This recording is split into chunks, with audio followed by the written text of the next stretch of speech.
So welcome to my wing recipe. So the first thing you're going to do here after you cut the wings is you're going to wash them off with cold water and then let them dry for a little bit.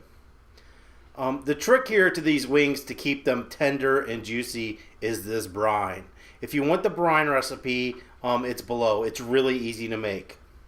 Then you want to let this brine cool down, and then you're going to immerse the wings in the brine and let it rest overnight.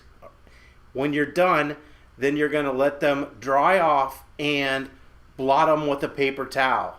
All right? Let them come to room temperature because you're going to fry the wings for 8 minutes in hot oil. And then you're going to put them on a rack. And the rack needs to be above the pan. So you don't want them to touch. Then you're going to bake them for 20 minutes at 375 degrees.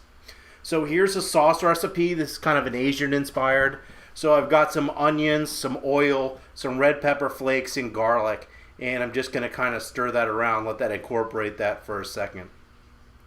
And then the exact amounts will be below. That is sesame oil, then some soy sauce, and after the soy sauce, I'm adding mirin, which is a rice wine vinegar.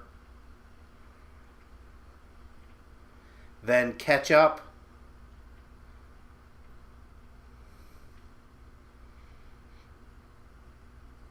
Then I'm adding a little bit of white pepper and just a dash of maple syrup.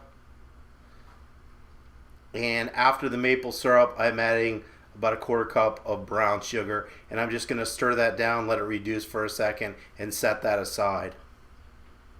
And that's what the sauce looks like when it's finished.